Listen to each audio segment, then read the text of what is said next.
Welcome to Cinemania. Fuck, Luna, Jesus. I'm your host. Luna's like, it's me, your host. Me, your host, Luna. Fucking cat. Okay, anyway. I'm your host, Brandon Shellingford. Alongside me are my co-hosts. Landon Roberts. Adam Cheek. Sam and my good friends, Bob and Terry. And welcome to Cinemania. This is the show where we talk about everything going on in the movie world, all movies, everything like that. All movies all the time. So why don't we just get right into it? We start off with what we've seen this week, what you've seen this week. So does anyone want to get started with what movies and stuff they've seen? Before we get into that, I kind of want to talk about how we were fucked over by A24 because they were too pussy to put in Saint Maud. It would have been the highest grossing movie of all time. But A24 decided to say, fuck it. We're moving it. A20. None of the Regal theaters are open, and I'm still paying for Regal Unlimited because they started charging people for Regal Unlimited again. It's so stupid. Like, I was so mad when that charge came in. So mad. I'm not as mad about St. Maud being pulled because I wouldn't have been in a theater anyway. So Adam, we know you wouldn't. Yeah, I'm not going to risk like being safe and taking care of yourself, idiot. Adam, I don't care about myself. Adam, you don't understand. I don't have a will to live. I was going to be there day one. So I could tell mask I was at the opening night. I was at the opening night for the highest grossing movie of all time, Saint Maud. He had the t-shirt made. He had the fucking t-shirt, bro. So yeah, that was just me publicly saying, fuck you, A24.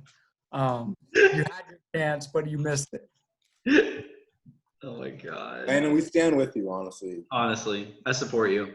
I support your position, your plight. But yeah, I'm glad theaters aren't open yet. Yeah. And they're probably not going to open for a while, honestly, because like California just closed all the theaters again. Yep. It's Florida's a fucking hot spot of the world. That's how bad it is, bro. This is what happens when you have a capitalistic country that's like, hey, we're going to keep pushing and pushing to open up all of these businesses so we can start funneling more money into our government. Meanwhile, putting hundreds and thousands of lives at risk and infecting more people and making the problem worse. And then you're like, how did this happen? It's like that Eric Andre meme where he's like, who shot Hannibal? All right, who shot Hannibal? And it's the U.S. Fuck that shit. Also, when your head of education says that you should send all of your children back to school, even when the virus is raging in the state where it's literally the worst in the entire world, which is kind of crazy. Also, when your governor says, hey, like we're bringing it back to only 50 people to be in one general location at a time, and your school that you go to still says like, hey, we're going back to campus this spring or this fall, and they're still like pushing for that, and they're probably going to push for it, and we're going to be there for like 3 weeks until all the payments go through and they get all their money for those like library fees and everything like that, and they're going to be like, oh, actually we're going to be at home now. Yeah, shit's crazy. Can I just also see that Betsy DeVos said too that only 0.4% of all of the students of children at school in Florida will die, which is like 14,000 like children. Yep. Can I just say publicly, I know this isn't a controversial opinion. I fucking hate Betsy DeVos. Betsy DeVos is literally, I don't believe in a hell. I don't believe in the devil. If there is the devil, though, it's going to look like Betsy DeVos. Literally an evil human being, right? Like, it's bad enough you're a shitty person. If you're the head of fucking education of our country, it's like, you don't care about children? You don't care about their fucking lives? Oh my God. Okay. I just needed my fucking Betsy DeVos rant. Okay. I'm good. I got it out of my system. Yeah. So yeah, this has become politics talk, politics mania. But so I'm sorry to all of our viewers who have sticked around for the film content. Right now, we're only talking about Betsy DeVos. Too bad art's political, butthole. Yeah, like I really fucked with Cinemania before they talked about The Last of Us Part 2 last week, and they got all political. You got political by talking about like lesbians and transgender people and like they don't exist in real life outside of the liberal bubble. They started talking about like empathy, and I couldn't do that, man. I had They to. called my president the Cheeto Man.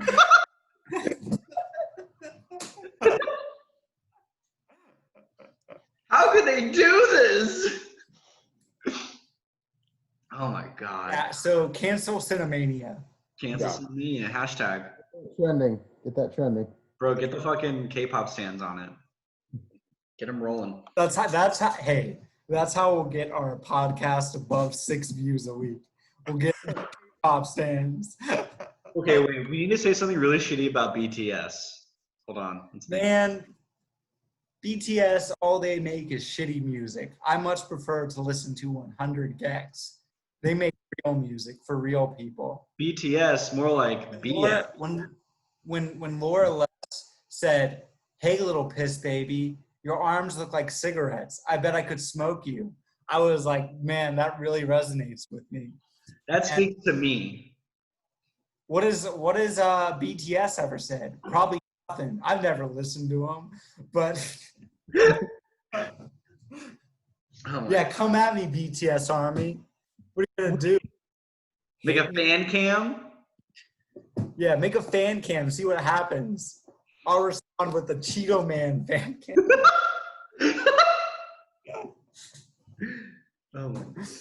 So to steer the show back a little bit, is it okay if I talk about the movies that I saw? Yeah. Okay. I started off my week on a dark note because The Last of Us Part 2 just wasn't bad enough in terms of darkness. So I watched Splice, the 2009 film with Adrian Brody and what's her name? Oh my God, what's her name? And Sarah Polley. And it's a film that I remember seeing when it came out or around the time it came out. And I thought it was really good. And it was on Netflix. And I was like, oh shit, Splice. I remember that being a weird, creepy movie. Like, let's get into it. And so first of all, has anybody here seen Splice? Does anybody know about it? No. Isn't that the one where it's kind of like it's like an alien comes down? No. Okay. It looks like an alien, but no. So it's about these scientists, a scientist couple played by Adrian Brody and Sarah Polley, where I'm going to be honest with you, I'm not quite sure 100% what they're trying to do, like what the goal is, but they're making like synthetic life forms. That's like little like blobs that have like skin and like breathe and shit, and like mixing DNA to try and make like life forms basically. And they're like, okay, the research isn't going fast enough. We have this one thing that we can really move along by mixing a bunch of DNA together to make like a human or a human type thing, like a new human. So let's fucking go for it. But then Sarah Polley is like, all right, I mix my DNA in there as well. So it's also a human, not just a bunch of animals. And then it gets birthed literally when inside of like a fucking like metal, weird, gross uterus gets birthed by a C-section. And they're like, okay, we're going to study it. And Sarah Polley is like, but it's also my daughter, and I love it. Adrian Brody is like, no, we got to kill it. It's an abomination. But they decide to not kill it, and they let it grow and become like an adult. And it just kind of goes from there. And it's a very odd movie that I have had a difficult time reconciling with. Because it's a movie explicitly about like gender and about like gender roles. And I'm not quite sure how I feel about what it's saying or if I fully get what it's trying to say. Because in the beginning of the movie, Adrian Brody as the father is like, man, fuck this kid. It's an abomination. We should kill it. And Sarah Polley is like, no, it's great. We got to raise her like our own. She's our daughter. And then as the creature becomes an adult, and starts looking more like a human, let's be honest, starts looking more like a human woman, Adrian Brody is like, nah, man, she's cool. We got to protect her. She's all right. And Sarah Polley's like, I'm a fucking torture this thing. I'm going to be a real crazy person towards it. And I think it's showing, I don't know if it's like criticizing gender roles or how people like adapt to parenting, or like how obnoxious people think they're good parents, but then they're not once they become parents, but also mixing it with like forcing gender on things when it's more fluid than that and like weird. So in terms of themes and like what it's trying to say, I don't know if I'm fully on board. Might have to watch it again. But the effects are fucking insane. The effects are really, really good. The splice creature, they call it Dren, which is nerd backwards. It's very funny. And to see her like transformations from like this weird little like rat thing with a penis head becoming like an adult with a penis head, it's like, it's really good effects. They do a good job of like, you know, there is some CG, but they do a good job of hiding it with a lot of really good practical effects. It kind of reminds me of like a David Cronenberg mixed with like Guillermo del Toro type of film. It's just very interesting. I don't know if it's great, but I did enjoy it, and it is like a fascinating watch. It is really well done, if very like over the top, like very overly dramatic at points. But is it a horror movie? Yes, definitely a horror movie, but like I feel like it's a horror movie in the same way like Videodrome is. Like Videodrome isn't exactly a scary movie, but it has a lot of like gore and body horror and like weird shit happening that like it's hard to describe without calling it a horror movie. That's how I feel about Splice. Splice doesn't have anything that like scares me, but it's like just creepy and like gross at points, like just straight up gross sometimes. Sometimes it's just like disgusting. And you're like, bro, I didn't want to see that today. I was not ready for this. And the film takes a turn like halfway through. I remember when it came out, a lot of people were really divisive about the turn. And I think I understand it now. I don't want to say it because it spoils it. Just characters make certain decisions that don't make a whole lot of sense logically, but they make sense thematically, I think, as like a metaphor. And it's very disturbing. It's very like, okay, I didn't want to see that.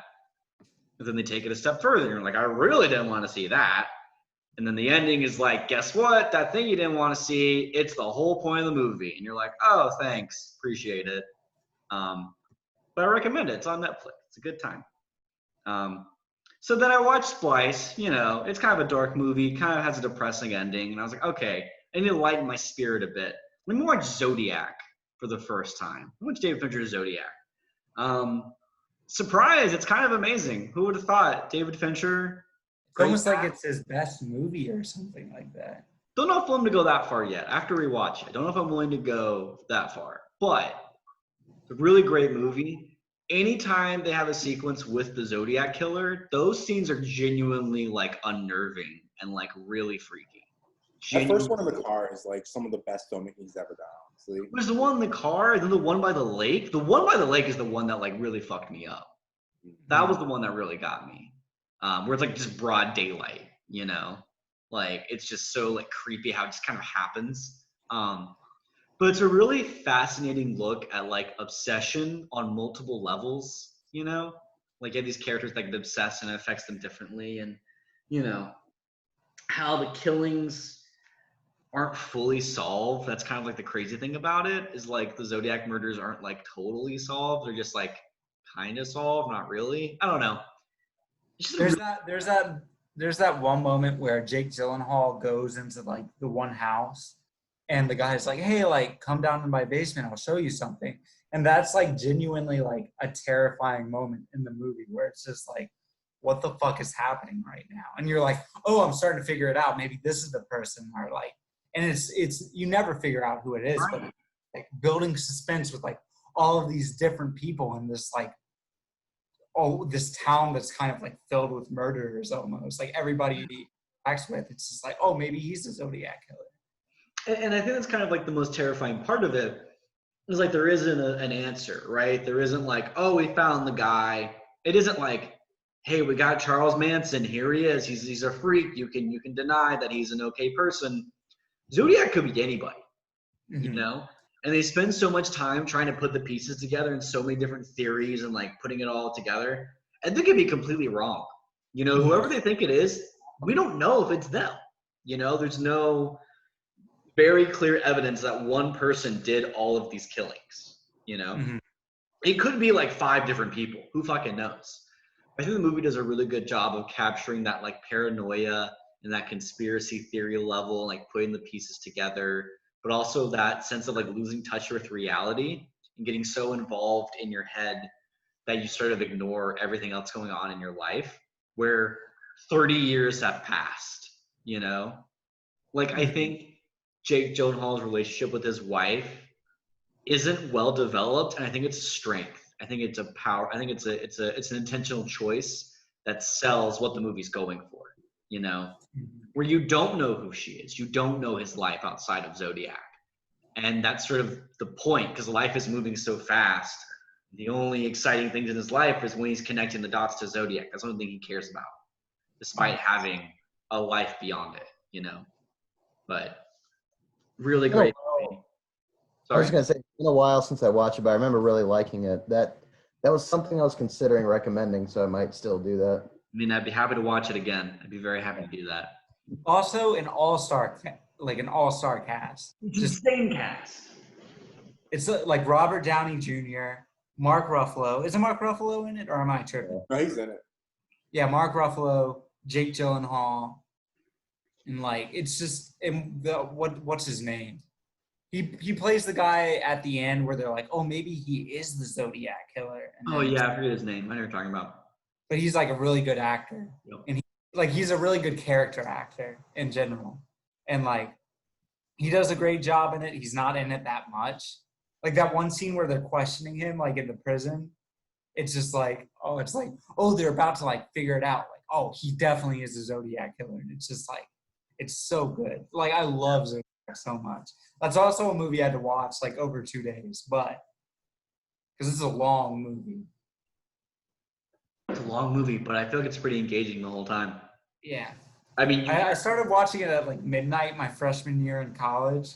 Like got like halfway through and I was like, I got like class at like 8 a.m. tomorrow. Like, what is happening? That's fair. Oh man. So yeah, I watched that. And I was really fucking in a down place. I was in a dark place because, you know, I'm watching a lot of dark shit. I was like, okay, I gotta lighten my mood a bit. So started watching a show. I'm not gonna talk about it for a long time. But I just wanted to mention it because I think it's a really fun show. Started watching an old anime, old as in it's 10 years old, over 10 years old, that I tried to watch before, but I gave it a shot now, and it's just delightful. It's an anime called K-On! Has anyone heard of this? Anyone know about this? So K-On! Was a big deal in like 2007, 2008 when it came out, this time around there. And K-On!, as far as I'm aware, in Japanese stands for light music, so like alternative rock, basically, or like pop music. And the show is about these 4 high school girls who all joined the light music club, and they're the only members of the club. And they're like, okay, we want to like start a band, and we want to be really good. And it's just them like wanting to be a band, and just the hijinks they get into. And while that might sound kind of generic or kind of boring or uninteresting, what sells the show is how not just well-defined the characters are, because they are pretty well-defined. You get a good sense of everybody, and they kind of change and evolve over the series. I'm not that far in, but they're already like developing. But there's just this like really earnest sense of like accomplishment and like support and like friendship, and just it's just a very genuine show. Like they have a Christmas episode where it begins with like one of the main characters has a sister that's a year younger than her, but she acts more like an adult than she does. And they're like, it's very cold outside, and one of them lost their scarf, so she's like, hey, share my scarf. And so they like have the scarf around each other. And then the other girl is like, oh, I lost my glove and I can't find it. So then Christmas rolls around, and they're playing like White Elephant. You know, they're giving out the gifts to each other, trading it. And they happen to get each other's gifts. And one of them bought the other one a scarf, and they bought the other one a pair of gloves. And it fucking hits, dude. It's super just like, oh my God, they did it. Like, this is the thing they talked about at the beginning of the episode. They came back and they just really love each other and care about each other as the sisters. Like, I don't know, man. The show got to me. The show is just like very funny. It's very lighthearted. It's very earnest and very like, if you put your mind to it, you can do anything. Also, the music, pretty fucking good. The music slaps. They're actually pretty good at their instruments. It sounds like a show that was on Nickelodeon called Big Time Rush. Well, does Big Time Rush have a teacher that's trying to put the characters into cute outfits the whole time? Yes. Some of the running joke? Yes. Yeah. Does Gustavo. the teacher ever put them into maid outfits? Gustavo. Does it consistently throughout. Was Gustavo a punk rocker in his high school days, and then he did it so that he could appeal to a cute guy? The cute guy was like, "You're not hardcore enough," and so then she becomes super fucking hardcore, and he's like, well, "Hey, you overdid it. I gotta go." And so now she's like, "Oh, I gotta be super like polite and feminine, whatever." And then she joins the club, and now she's a fucking creepy person. Does that happen? Kind of? Yeah, kind of, honestly. Oh my God. So you're telling me Big Time Rush stole from K-On! Is that what you're telling me? No, I'm saying K-On! Stole from Big Time Rush. Wait, hold on, Landon. We don't know that for sure. We might it might be the other way around, honestly. Wait, what year did K-On! Come out? Find out. I want to say it's like 2008. I want to say. Wait, because both of them came out in 2008. So like. Hold on, let's find out. Let's check the math on this. I'll search Big Time Rush. You search K-On! So K-On! Came out. Is that 2011? There's no way. 2011? 2011. So the manga came out in 2007. The show started in 2009. Okay, so the show Big Time Rush started in 1978. Man, so it's running. So it's been running longer than The Simpsons. Is that what you're telling me? Yes. Well, no, it ended in 2013, but it started in 1958. Right. Yeah. So it's the longest running TV show in history, is what you're telling me. Yeah, exactly. Okay, that's fair. So basically, K-On! Saw it and it was like, man, we need some of that. We need this in Japan. We need some sexual tension between four teenage boys as they navigate Los Angeles, and then they took that and made it into the gloves and hat thing. I mean, there isn't that much like sexual tension between the characters, although it is heavily hinted one of the characters is gay. I don't think they're gonna like play on it. I don't think they're gonna do anything with it. She just like looks at women and kind of blushes, and they're like, "Whoa, are you okay?" She's like, "Yeah, I just like some girl on girl action." Well, in season 2, episode 7 of Big Time Rush, Carlos has the option to go after a girl named Camille, but then he's like, wait. Then he chooses to hang out with his boys instead. And we all know hanging out with the boys instead of hanging out with a woman, it's the age-old signifier of homosexuality. We all know. It's a fact. You can't deny it. Science. Dr. Fauci, he saw it. That was what he did before studying the coronavirus. He studied Big Time Rush. Okay, so now that we have that settled, I have 2 more things and I'm done. Then I'm out. So, not a movie, not a show, but a game, video game. But it's a 2-hour video game, so I played it in one sitting. Woke up Sunday morning. And I have a bunch of narrative games on my PS4 that I've never played, but I just have them on there in case I get to in case I get in the mood for them. And I was like, you know what? I'm gonna play What Remains of Edith Finch. Has anybody played that here? It slaps, yes. Okay, so I knew about the fish, like the can packing segment. Yeah. I knew about that. Oh. But that was all I knew about the game, was that section. I didn't know anything else about the game. So I didn't know it was about death. I had no idea that was the main fucking theme.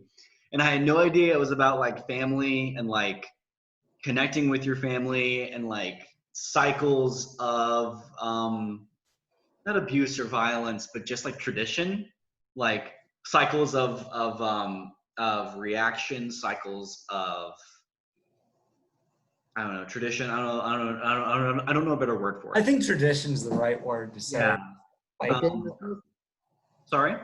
What game is this? My internet disconnected right as you said it, and I had You're to. fine. It's a game called What Remains of Edith Finch. So the game, you're playing as the titular Edith Finch, and you're going back to your old house, which is a very weird looking, like mangled together house that has like parts built into it. And it's clearly like cobbled together. There's like a boat at the top of the house. Like it's all this shit. And your family, the Finch family is very eccentric. They have a whole history. And almost every single person in the Finch family died before they were like 20. And the ones that did live long enough to have kids died soon after. And so what the main gameplay is exploring the house, getting into the room of one of your relatives, and then playing through that relative's last moments. But every time you play as one of them, it's a unique gameplay control scheme or design. it's almost like an aesthetic, I would say. It's like a aesthetic. So like the example I give, I think, is one of my favorite moments in the game, is you're playing as one of the kids and his brother left like a note for him, like a note like about him. Mm-hmm. And the gameplay started and you're a kid on a swing, and it's all first person. First of all, it's all first person. You're a kid on a swing. And the controls are just the control sticks and the right trigger. That's it. That's all you use to control the game at all times. So I'm on a swing. I'm like, okay, I got to swing. So I'm swinging back, forth, back, and forth. And I'm kind of going, but I'm not going fast enough. And one of my legs is moving. And I'm like, this isn't going. So I randomly moved the other stick. And the other stick controlled the other leg. And I was like, oh, shit. So I'm going back, forth, back, and forth, and then the swing is going higher and higher and higher, and the fucking text, like the narration, is like, if only I hadn't told him that he couldn't fly. If only I hadn't told him that. If only the wind hadn't picked up. And I'm like, oh fuck no, oh no, oh no.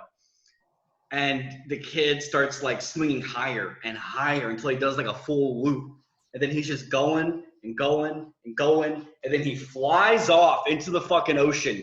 Cut. And that's how he died. That's how the kid fucking died. And it really fucked with me, because one of my most traumatizing nightmares is that exact scenario. It's like that exact fucking thing happening. And so that really fucked with me. And I was like, okay, that's like one of the first fucking things you do in the game. And I was like, okay, like I'm in.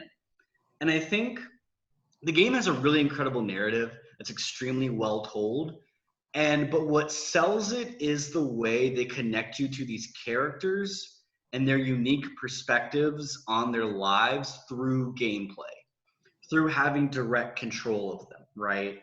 I don't want to spoil anymore. I've already spoiled too much probably. But there's so many creative sequences and interesting ways of telling a story. One of my favorites is Barbara, which I don't want to spoil what her thing is. Her thing is so good. And the ending to the game left me a fucking mess. Like, yeah, I'm glad you played this game right after you played Last of Us Part 2. Right after that, and right after watching Where the Wild Things Are. Like, think about that, bro. Okay, just like fucked me up. But like, I'm trying to think of the best way to explain this without spoiling it.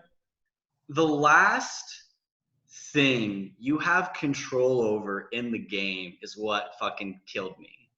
Mm-hmm. And I don't know if you know what I'm referring to, Landon, but it's when you control the hand at the end. Yeah. That's the moment that fucking killed me, because it just sort of like brought everything together. I don't know. It like literally connected everything. It gives me chills every time I think about it. Yeah. It's those games where it's just like, it's so powerful how much they're able to pack into like such a small amount of time and still just leave you with a huge impact. Like that game's like special, and I think they also did a trip to the moon as well, which I haven't played. No, they did Unfinished Swan. Oh, they did Unfinished Swan. You're right. Unfinished Swan is also one of those games that's like it's not like super short, but it's like pretty like you can finish it in a day if you wanted to. But it's like it's this beautiful like aesthetic of just like black and white iconography that tells this kind of like beautiful story of just like how like color and like imagination and just kind of like how creativity can so easily be lost almost. And it just tells it so powerfully. And then like you get to What Remains of Edith Finch, where it kind of tells this whole idea of like the connections within family and how they can kind of create this haunting presence that exists within the family and can kind of like rule over them and like the actions that they commit because of this whole kind of like traditional idea of how this haunting kind of like. But I think what's so fascinating about that is like death isn't a bad thing in the game, right? Death is something that the family is around at all times. And so it's not presented as the end, right? Yeah. Death isn't the fail state. Death is just the next step towards the next. It's the step towards the next segment, you know? Mm-hmm. Like in order to get to the next gameplay moment, the character you're playing as has to die because that's just the way the narrative is working. But it's never like, in a weird way, none of the stories end in a sad way, I feel like. Mm-hmm. None of them have like a sad ending inherently. They more have sad endings once you like consider what's actually happening. Yeah, like you're so like exaggerated. I'm sorry, go ahead. Well, yeah, like just like the whole like grand idea of the game. Once you put that into perspective, it's more like, oh, this is kind of it's not heartbreaking, but it's just kind of like, oh, this sucks. It's almost like, you know, what happens when you ignore death. When it's around, but you don't confront it. You don't like reconcile with it. You kind of just like play it off as it's like, oh, it's just something that happens. And like, you're never able to confront the idea of death.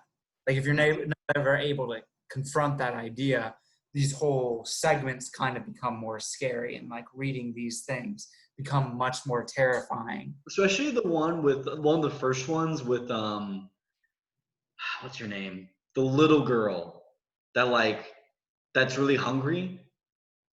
Oh fuck! What's her name? Like Molly, right? I think so. Yeah. Yeah, her segment's like actually kind of terrifying. Yeah. It's actually kind of scary, especially when you consider what it's a metaphor for. Yeah. Like, and it's not like a difficult metaphor to figure out, but you just think about how it manifests and the way it ends. You're just like, shit, dude, like that's how she died. Like that's super fucked up. But great game. Really, I mean, you can beat it in a sitting. It's like an hour and a half, 2 hours, but it's one of the most powerful games I've played all year. It maybe in a long time. It's such, I don't know. I just think games are so much. Yeah, she was the girl with the cat ears, right? Exactly. Yeah. But I just think games have so many places to go and so many interesting narrative ideas they can play with. And I think we've barely scratched the surface of it. And that's why games like Edith Finch are so good, because they're really reconciling with it and really questioning it and really like pushing the medium forward in terms of telling stories through gameplay and conveying a theme that way. It's like, it's a powerful game, and like you've done a really good job at like saying what you've been saying about it, kind of thing. But like it's definitely something that you really need to play, because it's so good at telling a story in just such a small amount of time for video games. Do you know what I mean? But like I don't think it has the same impact if you watch it. You need to play it. You need to have control of these characters to really feel the impact. That's the point. The point is having control of them and being with them in their last moments. Cool. So that's a great game. One last thing. Finally, I'm almost done. I watched The Killing the Stanley Kubrick movie, one of his first movies he ever made. It's my second time watching because I own the Criterion. It's fine. It's pretty okay. Has anybody here seen The Killing? No? Okay. The Killing's weird because it's like a heist movie with a bunch of guys they're gonna rob a like a horse race, like a horse track.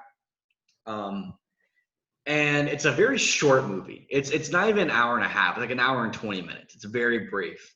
And I think it's really like the heist is really great. That whole sequence is super well done.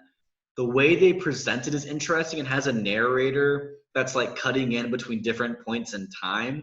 Like there will be an action, and then the narrator will be like 2 hours before at like this specific time, so they can like give you more context. It's like a weird out of a weird narrative that's not in the right order. It's really interesting. But the characters I don't care about. They're all really generic and kind of boring and like not interesting in any way. I feel like the movie hates women. I feel like I genuinely feel like the movie doesn't like women because there's a woman that exists only to fawn over like one of the main characters, and another woman that's just like a bitch to everybody and is two-timing everybody. And there's no other woman in the movie at any time whatsoever. Oh, and there's a woman with a dog that like comes into play, but whatever. It's a small comedic role. It doesn't like do anything. But the women roles are very small and kind of not offensive, but just like, okay, cool. But like, it's interesting to see like where Kubrick got his start, like to see like this one of his first movies he ever made, and to see that like precision and intentionality with it. Because again, the high sequence is really, really, really good. Seeing the plan come together and everything kind of go off without a hitch, and then seeing how it all falls apart was really, really well done. I just wish I cared about the characters, because then that makes the first like 30 minutes a slog. And it's only 30 minutes, but it just feels like, they're not giving me enough to really care about these people and really get engaged.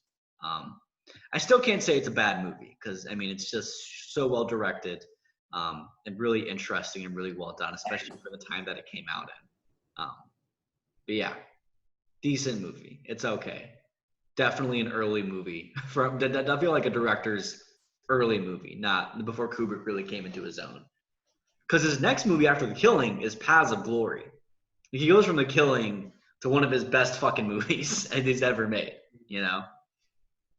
But yeah, that's how I feel about The Killing. I don't know if anybody has seen it or has an opinion on it, but I have not yet. That's how I feel. All right, cool. Thank you, Sam. So I kind of wanted to go next because there's one film that I really, really want to talk about that I really, really like that I saw this weekend. So is that cool with you guys? Please. All right, cool. So I didn't watch that much stuff this week again, but there's a few things I wanted to get to first. So we talked about it a few weeks ago. I think it was 2 weeks ago. The Nice Guys, I watched that this week. Just a reminder of how much that movie fucking rips. It's so good. It's actually, I think it's perfect. Like, I don't think there's anything wrong with it. And I forgot just how sharp it is and just how, like, consistently funny it is. Like, I don't think there's, like, I think, Landon, you mentioned there's a film you didn't, like, we didn't laugh at once. It was just, like, a kind of chuckle. Oh, yeah, it was A Simple Favor. We just kind of, like, breathed heavily at it. But, like, with Nice Guys, there's one, like, good belly laugh in every single scene. Yeah. And it's so tight and so well written. And the kid that rides up on the bike. And you want to see my dick? Yeah. Want to see my dick? And I think like, hey, if you give them if you tell them what they need, they'll give you $20. He's like, I don't know anything else, but like, I got a big dick. But see, I think what I love about The Nice Guys is how like the big belly laughs come from so many different places. Like it's the writing, it's the cinematography, it's everything. Also, there's the scene too in like the car when like March is like falling asleep and just the fucking bee coming from behind him. He's like, "How you doing, March?" He's like, Yeah. And I was like, wait, what? I totally forgot that happened. I was like, wait, what the fuck? Wait, how did? Then there's a scene like later in the movie, and like, cause like in that dream sequence, he like shows a gun. He's like, you always got to carry one of these bad boys on you. And then he's asking Russell Crowe. He's like, where's the gun at? Yeah, and he's like, did I dream that? He's like, yeah, so. He's like, oh. This is him like frantically like clamoring to get the gun. God, So the best thing is when he throws the fucking gun at him and it goes right through the window. Also, like, there's so like when the scene where he falls in the pool and then he sees this Richard Nixon. Yeah. Like, and like, God, he's so like And Ryan he's like, Gosling. Like, I think I'm invincible. I don't think I can die. I think I can die. So Like, this is Ryan Gosling's best performance, honestly. you're right. Fuck Drive. Fuck First Man. Fuck Blue Valentine. This is his best performance. Like, Fuck Crazy Stupid Love. I actually watched that a few weeks ago too, which I really enjoyed. But like in this, there's just so much range to the performance. Like, he goes from like this very, very like depressed and dark place in the beginning of the film, just being this constant source of laughter throughout the film. And like, I don't think he's just like, there's nothing bad I can say about his performance in the film. He works so well off Russell Crowe. They work so good together, but at the same time, when he's by himself and with his daughter, he's still like the best thing about the film. And like their relationship is so good too. Never say and stuff. What? Never say and stuff. He's like, so you do, so like I do anal and stuff. Don't say and stuff. Just say I do anal. Oh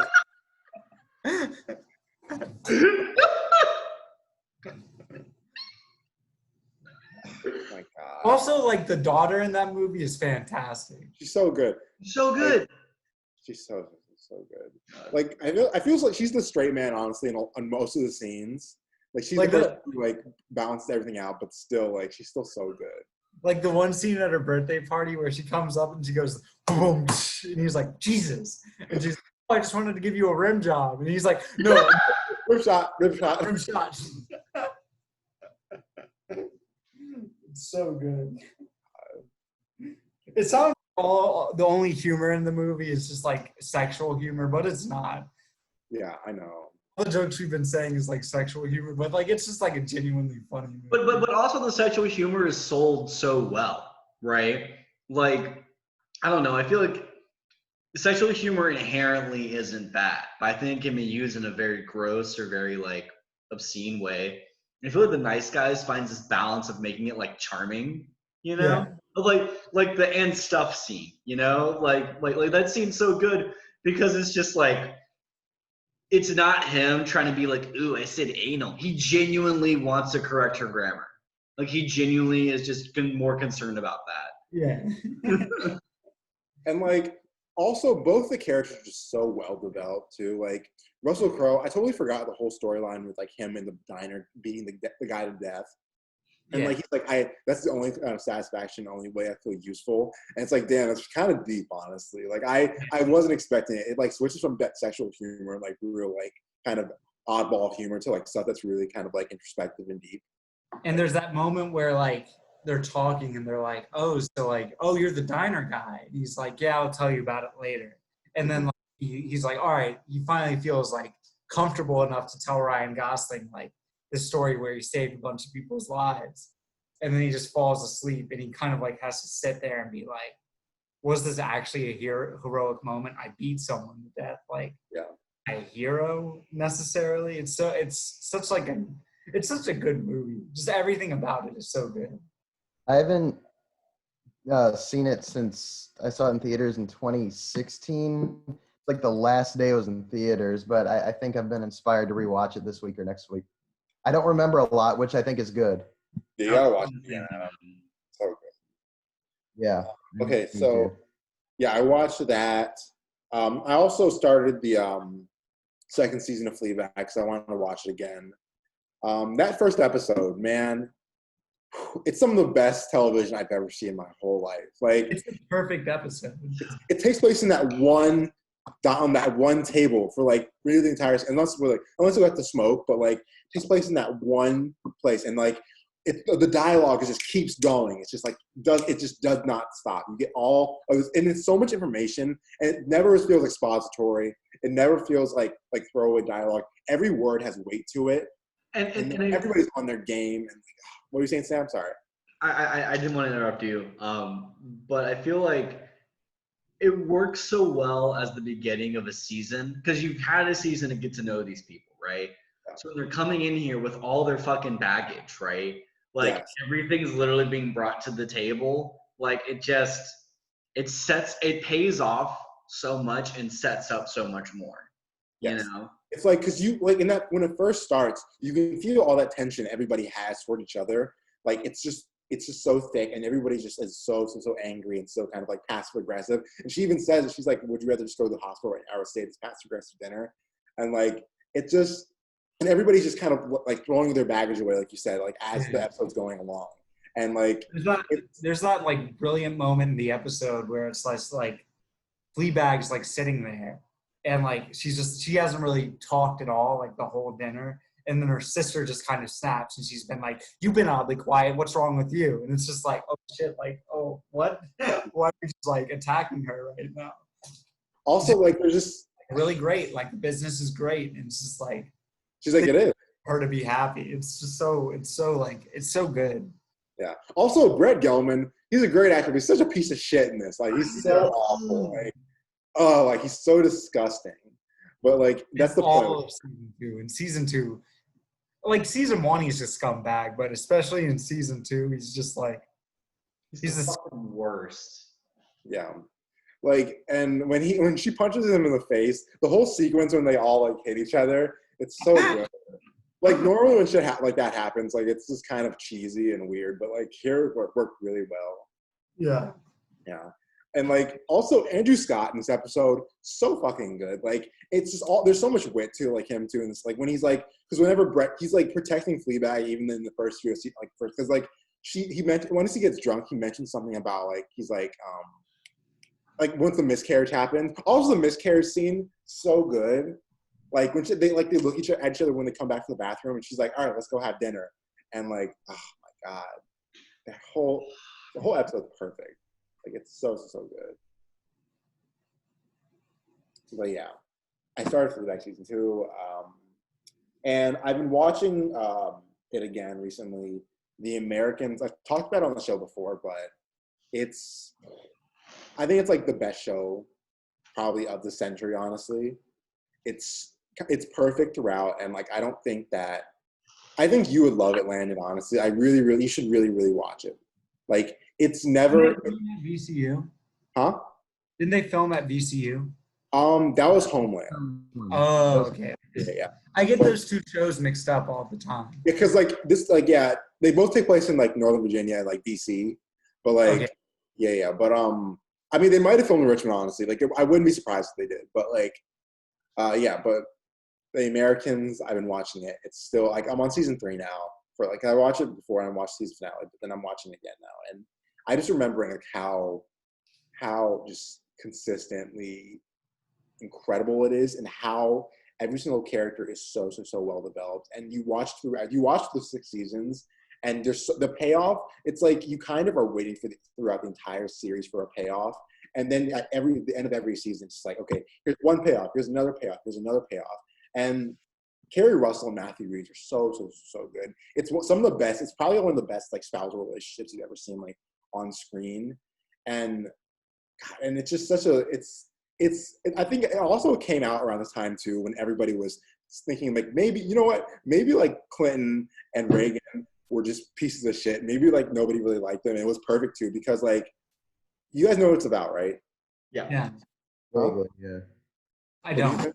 Okay, so it's about 2 KGB sleeper agents that are stationed in North America, and they're in Northern Virginia, and they have like a whole family, but they're still working for the Russian government and obtaining evidence from the American government and everything.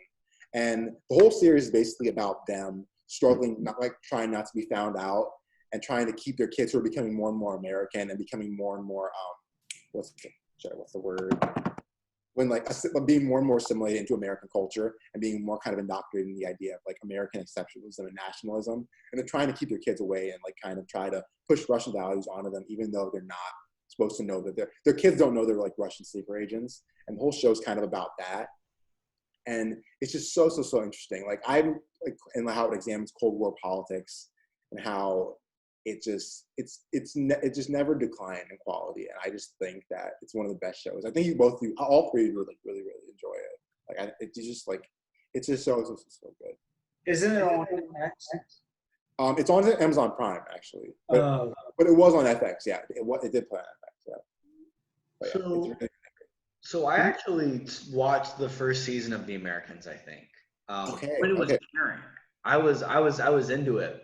But then my DVR back home, like my mom's DVR, let's be honest, recorded every other episode. It wouldn't record it like week by week. It would be every other week. I don't know why I did that. So like halfway through, I lost the narrative and didn't know what the fuck was going on. Then I stopped. I never went back.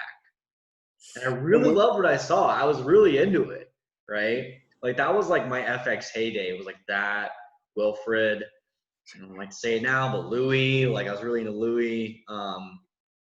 You know, there's just so many good shows on at that time. Archer, you know. Archer's still on, right? Somehow, yeah. That show's still going, dude. Yeah.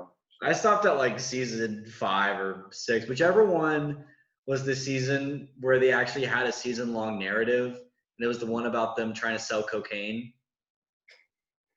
That was actually a pretty good season. Sorry? I think they got on the island. When was that? Huh? There's an episode where they get on an island. Oh. Season 3. I have no idea, dude. But yeah. Anyways, The Americans, flawless television. Sam, you got to watch it. Seriously, Sam, you got to. I want to name it so badly. Okay, here's the hierarchy of shows that I'm trying to decide if I watch now. Okay, all right. So the list right now is Watchmen, Mad Men, and The Americans. Well, what's Mad Men on right now? Because I don't think it's. Is it on Netflix? No, it's off Netflix now. Shit. So maybe take Mad Men off the list. Don't know what it's on. I'll do some research. So let's just say Watchmen. Okay, Chernobyl. I haven't seen Chernobyl yet. And The Americans. What do I do?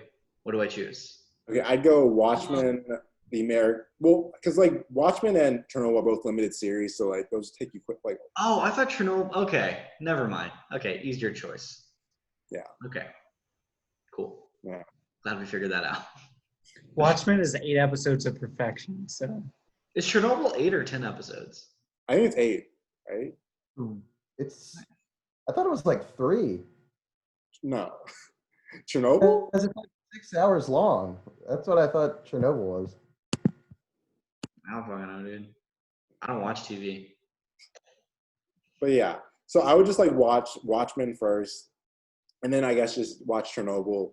But then you got to get through The American. I'm telling you.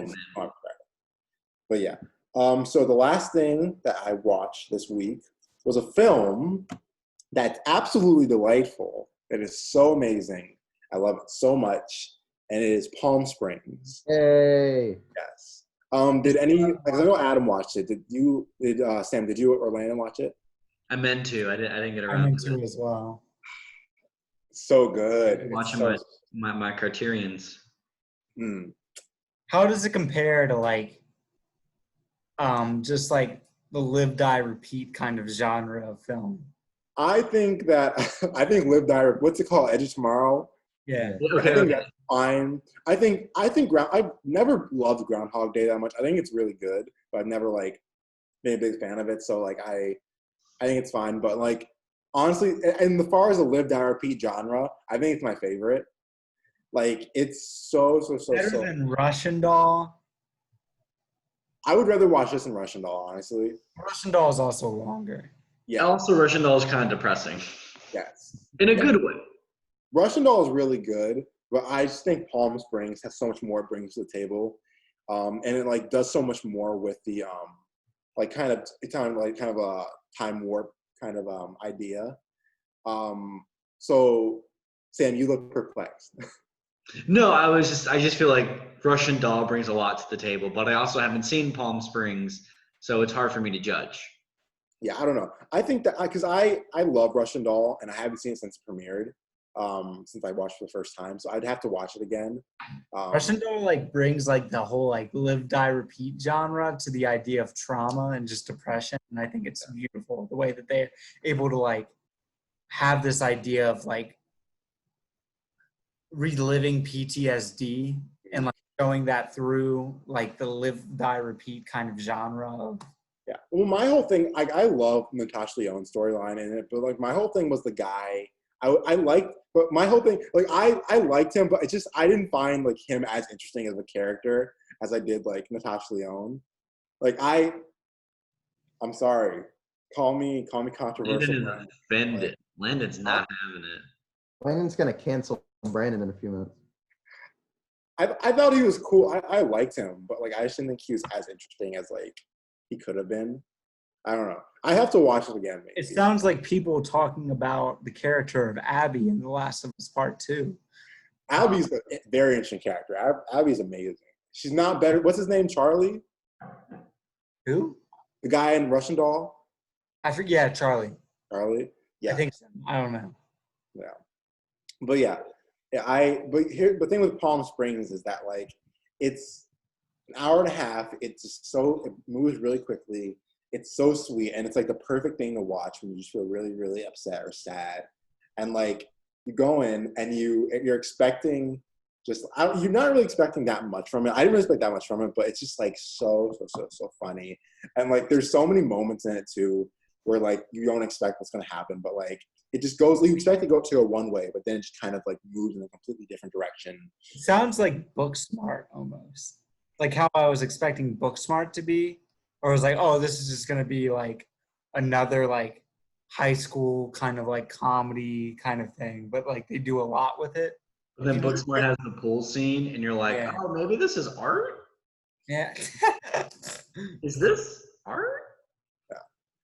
Yeah, I just think that like it tackles so many things that like I wasn't expecting it to, like nihilism and the search for meaning. And when you like kind of like watch it from the perspective of somebody who, because we've been stuck in quarantine for a really long time, we're losing sense of like how time is affecting us, and we're really negative about the whole world and everything. Watching Palm Springs just puts everything into perspective, and like kind of seeing these two people who are in this really tough situation and have to kind of like they have to find they have to heal through each other. I don't know. I just found it very, very soothing and very, very sweet. And I don't know. I just loved it a lot. Yeah. The whole like the trailer is perfect. Huh? The trailer is perfect. Yeah. It's trailer. I literally here's how much I knew about Palm Springs. I didn't even know it was a time loop movie. I just knew Andy Samberg was in it and Neon released it. That's all I knew about this movie. Mm-hmm. Yeah, I didn't know it was a time loop movie, honestly, too. Until like spoiled it. I'm just kidding. But yeah, I also did not know until a few weeks ago. But yeah, I just think that it's it's like so smart and so funny and so amazing, and I recommend it to everybody. Like it's so good. But yeah, that's what I watched this week. Who wants to go next? Adam or Lynn? I didn't watch a ton this week, so I'll go, I guess. So I'll get to my thoughts on Palm Springs in a minute. But so last week I knocked out a few 2020s I had been meaning to knock out for a while. Letterboxd app is not loading for me. There we go. So first, I finally watched The Hunt, which was very, very hyped by people because the president like got mad at it, and then whoever released it pulled it from being released for a while, and then because people were saying it took it one side of the political aisle or the other. It turns out that's not really the case. None of you guys have seen it, correct? Nope. Isn't it about like Democrats hunting down like Republicans or something like that? Yeah, that's kind of the basic approach to it. It's not really taking what I learned is it's not really taking a side. It's just kind of saying, hey, if you go too far, no matter what side of the political aisle you're on, that's not good. It feels like the way the movie was marketed, it feels like it thinks it's saying a lot more than it actually is the way I kind of saw it. It's fine. I mean, Ike Barinholtz, Emma Roberts have cameos. Sturgill Simpson has a cameo, and he's pretty hilarious in it. It's. Does he play a racist cop? I'm sorry? Does he play a racist cop?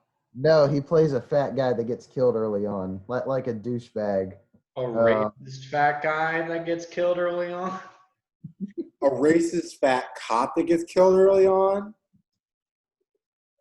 Just like in another movie called Queen and Slim? I was very detached from it. It's like I thought the concept was interesting, like the political affiliation aside, the concept is like a Hunger Games battle royale, Ready or Not kind of thing, but it's not done as well as Ready or Not, which is like the immediate comparison I drew. It's not perfect like Ready or Not is. Yeah, exactly. And again, my entire takeaway is just, they're just saying both sides can go too far sometimes, and it's not a good thing. And yeah, that's all I got for The Hunt. I just wanted to clarify, I don't think Ready or Not's a perfect movie. I do think it's an incredible movie and was one of my favorite movies of last year. I just wanted to clarify. So next I watched Emma, which I think, Brandon, you're the only one here that's seen it. Mm-hmm. So it kind of, I'm still kind of debating whether it's like a 3.5 or a 4 star rating. Give it a 4, Adam. Sorry? Give it a 4. Well, it's at a 4 right now. But it's a wonderful little period piece. I don't think I've seen Anya Taylor-Joy in anything since Split, so it's been 2.5 years. You did Thoroughbreds? No, oh, that's right. Okay. You haven't seen a perfect movie called Glass? Glass is a good movie, people. You haven't watched The New Mutants? The New Mutants? You had them break it into Disney headquarters and stole the only copy of New Mutants? Now, if I was gonna break in anywhere, I'd steal Last Night in Soho. That's what I'd go for. You know what's crazy? When I worked at the movie, sorry, Adam, I didn't mean to cut you off. You're fine. You're fine. When I worked at the movie theater, there was one night where I had to put up. I worked at the movie theater my sophomore and junior year in high school. There was a night where I had to change out the posters and everything like that. And I distinctly remember putting up the New Mutants poster and being like, oh, I'm excited for this. Like one of those coming soon posters? Yeah, it was like, well, coming soon, New Mutants. You're like, hell yeah, dude. We don't need no education. Yeah, bro. I love Pink Floyd. I love The Wall. But Emma's pretty good. Bill Nighy's pretty good. He just, the first shot of him in the movie is he's like literally jumps into frame, and he's pretty fun in it. I didn't like outright love it, but I really, really liked it. The score is pretty great as well. And then that brings me to Adam. What do you think about Josh O'Connor in the movie? Who did he play?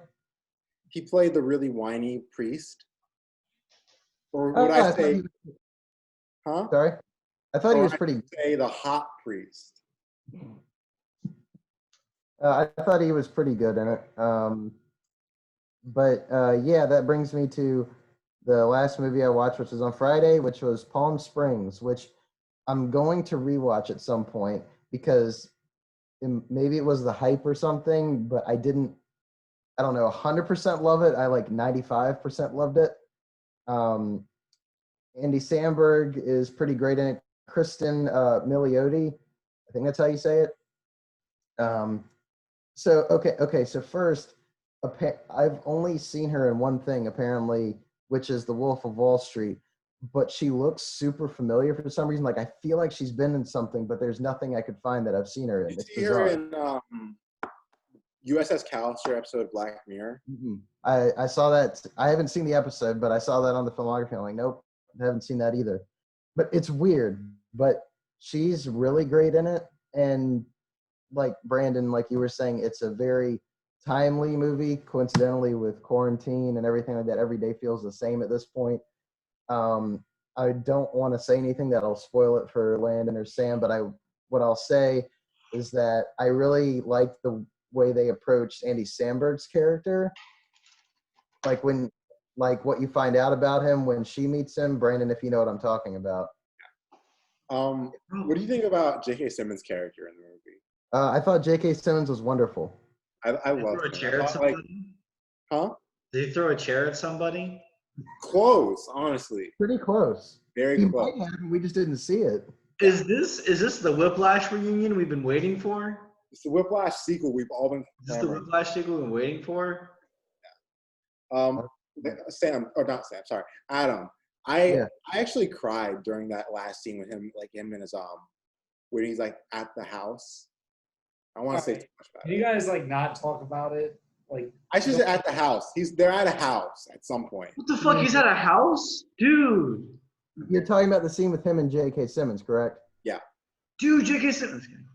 Okay, that's it. That's all you gotta say, Adam. I don't know if it was then or if it was later on, but I did tear up at one point. I cried when they all died. That was the part that really teared me up. Man. The only other thing I'll say is I always think it's weird seeing Tyler Hoechlin, or however you say it, in a movie, because he was in Everybody Wants Some a couple years ago, and he was also in Road to Perdition when he was like 8. So it's always weird seeing him like 15 years later. Who was he again? He was the husband of Krista Milioti's sister, the guy getting married. Okay. Oh, someone gets married?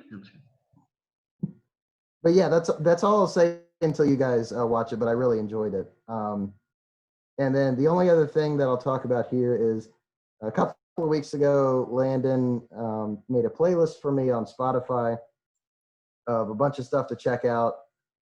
And since we've talked about music every so often on here, so I wanted to go through that real quick. It's a bunch of stuff I'd never listened to. A couple of my particular favorites off of the list were Denzel Curry's Black Balloons, Isaiah Rashad. Yeah, we did it. Dude, that's your introduction to South Florida rap, bro. Welcome. Gotcha. Isaiah Rashad's Heavenly Father. Hey. Neutral Milk Hotel's King of Carrot Flowers. I liked parts 2 and 3, which are one song better than but yeah, not everything. Not everything vibed with me, but there was definitely some stuff I enjoyed, and I'm going to make a playlist for Landon to listen to that he'll talk about next week. Adam, was there anything that you didn't like? Was there anything that you listened to and you were like, my ears are bleeding, help? Okay, before you do that, I just need you to do like a quick like rerun through of that, because like I was talking to Christian. Oh yeah. So pretty much what I said, I think, after our show last week. My favorites were Denzel Curry, Isaiah Rashad, and Neutral Milk Hotel, specifically parts 2 and 3, not part 1. I didn't like that as much as 2 and 3. So do you like the one where it starts off like, I love you, Jesus Christ? Like, I like the kind of the ambient music that opens that.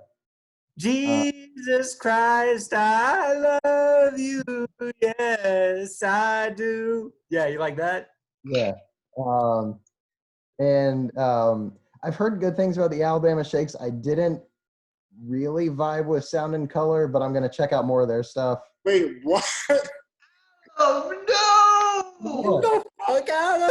I don't know! That's like a critically acclaimed album. Okay, Adam. That won like 8 Grammys, bro. That's like the best song on the album. Adam, listen to "Don't Want to Fight No More." That's Okay. It's the song that comes right after Sound and Color. It's a great song. You might be more into That song is Dunes. Somewhere over the dunes of love. Wait, Adam, can you tell me why you didn't like Sound and Color that much though? Well, it's been a couple weeks. Let me listen to 5 seconds of it and see if I can remember. Damn. Dude, that fucking intro. Don't get me started. Yeah, xylophones. The fucking xylophones, bro. Fucking babies. Okay, I'm remembering better now. I liked it. I just didn't vibe with it. I don't know why. I sometimes that's hard to explain. I will say the only thing. Actually, no, I can't. Demonetized. What? You're gonna get us demonetized. We're gonna lose all the money we're making. We're gonna get demonetized. We're gonna get demonetized, bro. I can't think of anything I completely disliked. Creating a playlist. No, but there's just some stuff that wasn't just my thing, so I'll leave it at that. I can't think of anything. What exactly? Like the Alabama Shakes. Yay. I wasn't a huge fan of that album when it came out. Ghost Town's one of the better tracks off of it.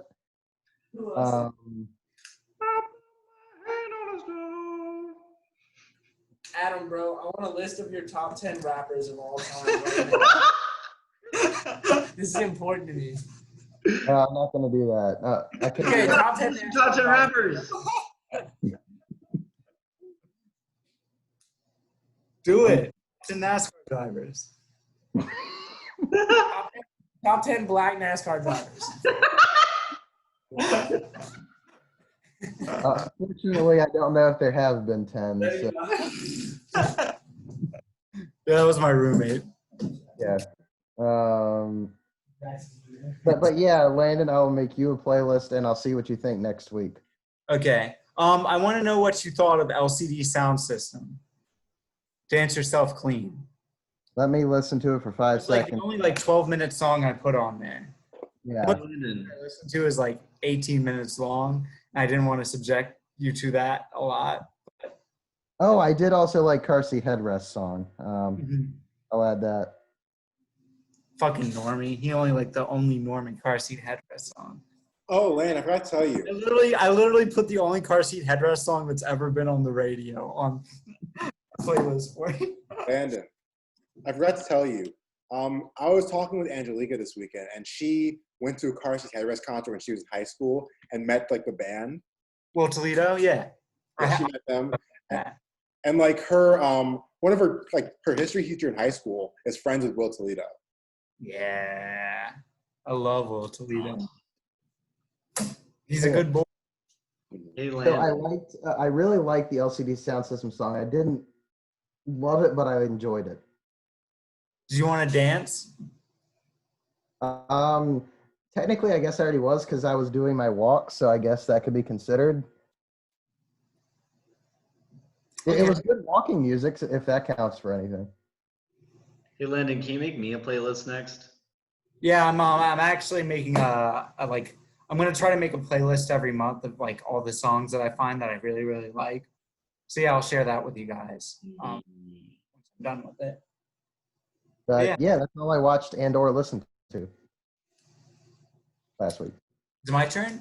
Landon's turn. So I didn't watch any movies this week.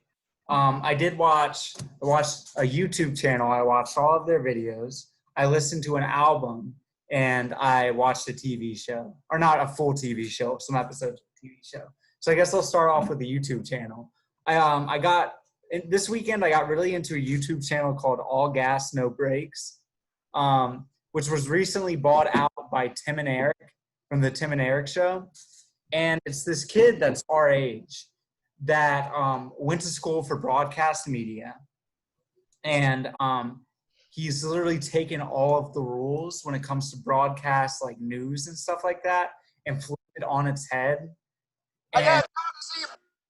it's literally just it's man on the street interviews where he just finds the most ridiculous person he can find, and he just like adds the most ridiculous editing you could like possibly ask for. There's one where he goes to an adult porn or like an adult film convention, and then there's one where he goes to like a Donald Trump Jr. like convention, like signing, and he interviews Donald Trump Jr.'s like girlfriend, and it's so fucking, it's like, it's pure cringe. Like every episode of All Gas No Breaks is like the cringiest thing you could ever like watch in your life, but it's so fucking good. Like the editing is so simple but also so impactful. Like one of my favorite episodes is one of his more recent ones, and it's like the first one that's been under like the Tim and Eric like production company thing, like absolutely. And it's him, and he's at like the Elon Musk rocket launch thing. No. Literally, it's literally just like rednecks talking about how like if the Soviet Union ever decided to come up to America and decide to like fuck with our rocket launch, I'd punch Vladimir Putin straight in his face. I don't give a damn. And then it's like a 2-minute segment of just people screaming rocket launch, wearing like, t-shirts, and it's so good. It's so good. Like I don't know how to describe this guy, but it's just.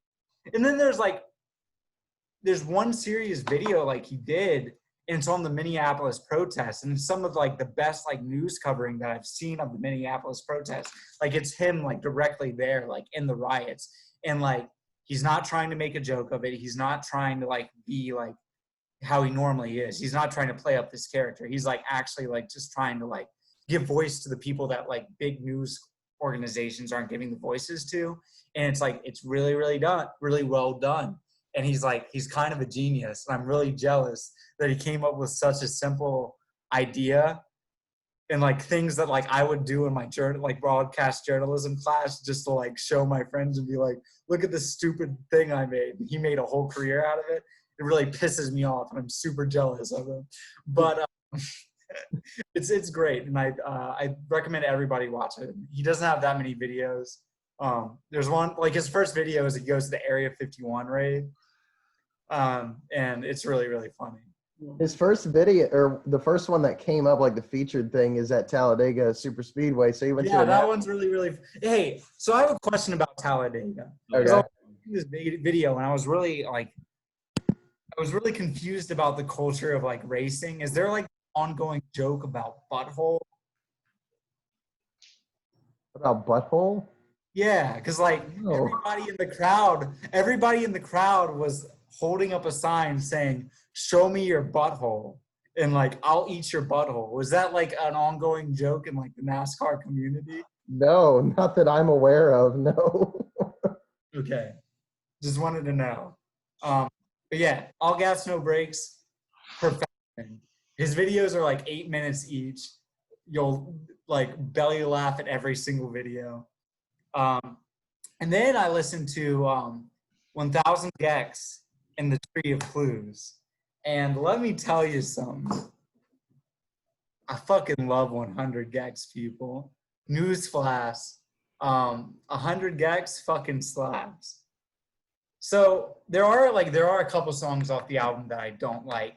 There is Hand Crushed by a Mallet remix by Fall Out Boy that is not good whatsoever.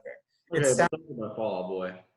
Yeah, it sounds like if okay, like this is like not, this is kind of fucked up for me to say now, and like rest in peace to Naya, the girl from Glee, Naya. Oh yeah. I know you're talking about now. It's like the cover sounds like if 100 Gecs was like super popular during Glee. It sounds like what Glee would have done to like a 100 Gecs song. But everything else, it's just weird. It's fun. It just has all the energy you need right now. You got Kiro Bonito, you got Rico Nasty, you got Charlie XCX, you got Umru, you got Black Dresses, you got Fall Out Boy, you got